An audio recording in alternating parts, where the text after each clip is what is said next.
tout Africain ou afrodescendant qui a l'intention de retourner en Afrique doit-il être un entrepreneur? C'est la question que nous posons aujourd'hui et nous allons essayer d'y apporter un éclairage. Un éclairage à la lumière du cerveau et non à la lumière de la foi. Parce que malheureusement, nous les Africains sommes tellement habitués à travailler, à réfléchir, à agir par les yeux de la foi que, bien malheureusement, dans plein de circonstances, on oublie et on n'a pas la grâce de bénéficier des lumières de l'esprit qui en réalité est la seule lumière qui devrait nous permettre de réveiller notre continent. Et c'est cette lumière que nous voulons apporter au travers de la petite réflexion que nous devons avoir tout de suite. Vous savez, quand vous voyez un groupe de personnes, dans une société, dans un environnement, ils sont généralement classés en 3 catégories. Vous avez des leaders, vous avez des indécis et vous avez des suiveurs. Et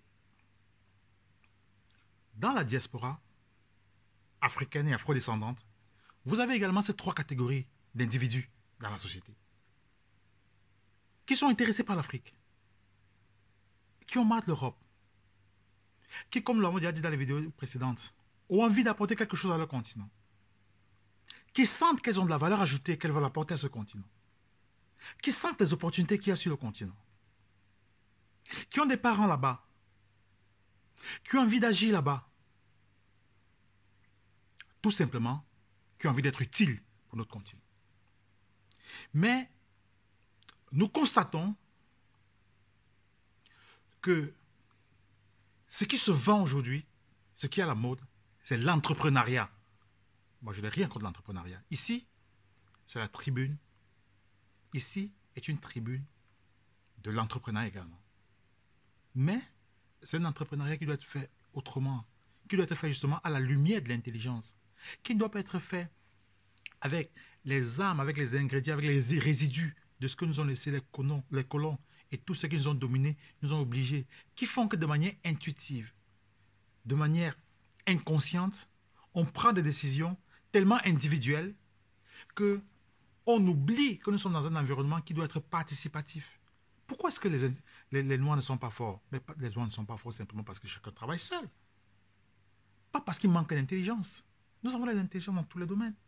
Dans tous les domaines, nous avons des intelligences. On arrive à dénicher des Africains, des Afro-descendants qui ont de la force, qui ont de l'intelligence, qui ont la force et qui excellent dans ces domaines-là. Mais ça ne marche pas parce qu'il manque une intelligence, il manque quelque chose qui doit faire le déclic. Et cette chose qui va faire le déclic, c'est de ça que nous allons parler dans notre chaîne. C'est de ça que nous allons parler ici.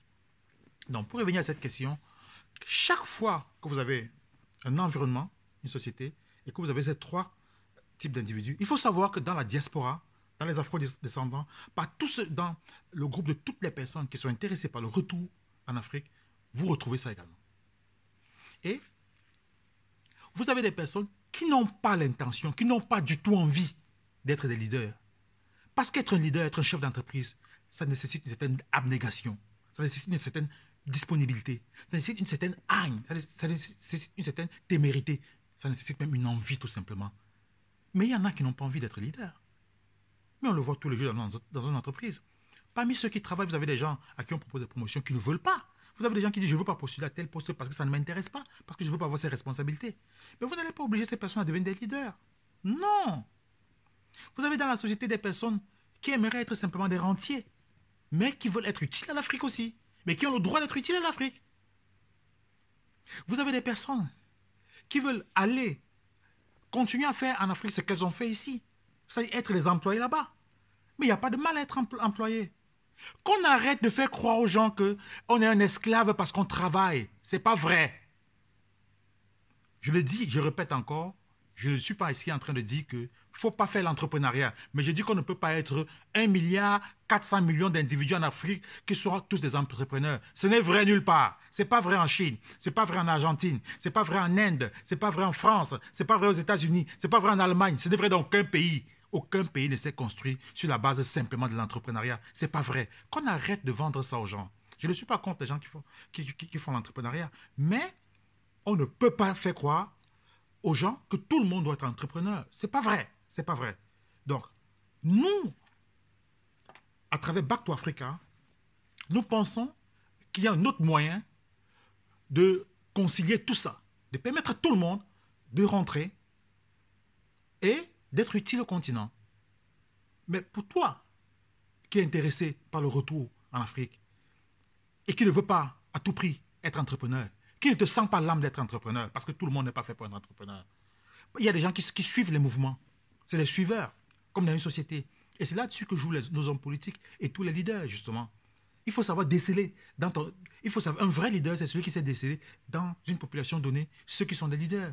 C'est ceux qui se mettent devant, qui savent déceler ceux qui sont les suiveurs et qui savent déceler ceux qui sont les indécis. C'est pour ça que vous avez, par exemple, aux États-Unis, ça se dit régulièrement, on parle des États qui sont les swing states, qui en réalité sont des États où ça bouge à tout moment. On ne sait jamais jusqu'au dernier instant qui prendra de la décision pour aller à gauche ou à droite. Non, on ne sait pas. Ça se voit également dans la vie. Il y a des gens qui vont faire 50 000 formations pour devenir des entrepreneurs, qui seront des piètres entrepreneurs. C'est aussi pour ça qu'on retrouve beaucoup parmi ceux qui entreprennent, des personnes qui entreprennent et qui se retrouvent très régulièrement en train de faire capote. Ça ne marche pas. Ça ne marche pas. Parce qu'à la moindre difficulté, elle a arrêté. Parce que ce n'est pas un entrepreneur. Ce n'est pas un entrepreneur. Moi, ça fait 15 ans que j'entreprends. Ça fait 15 ans que j'ai commencé à rentrer au Cameroun. Ça fait 15 ans que j'ai commencé à rentrer en Afrique. Donc aujourd'hui, je sais. Aujourd'hui, je sais. Je suis rentré, je sais exactement ce que c'est. Qu'est-ce qu'il faut faire, comment il faut faire, quelles sont les difficultés. Et c'est à travers ça, à travers cette expérience que nous voulons vendre. Et c'est cette expérience qui fait qu'aujourd'hui, nous pouvons parler avec autorité de ce qu'est rentrer au pays natal. C'est quoi le Back to Africa? Comment ça se fait? Comment ça se construit? Ça ne se construit pas seulement avec l'entrepreneuriat. On a besoin des ressources, on a besoin d'ingénieurs qui travaillent avec nous là-bas, qui ne sont pas nécessairement des chefs d'entreprise. Tout le monde n'est pas fait pour être chef d'entreprise. Nous avons besoin de bonnes manœuvres. Nous avons besoin de personnes qui ont besoin de gagner 500 000, 600 000 au Cameroun, qui travaillent, de gagner 500 000 au Mali, de gagner 800 000 au Burkina, ou n'importe où, et vivre paisiblement. Vous avez besoin de personnes qui veulent être juste à côté de leur famille, travailler un peu. Qu'on arrête de fustiger ceux qui ne sont pas des entrepreneurs. Il n'y a pas que des entrepreneurs, il n'y a pas que des leaders. Dans notre société, nous avons de tout. Il faut respecter tout le monde. Et nous voulons montrer à chacun qu'on respecte tout le monde. C'est le sens de notre engagement, c'est le sens de notre mouvement et c'est le sens du combat qui est le nôtre aujourd'hui. Voilà, c'est ce que j'avais à vous dire ce soir.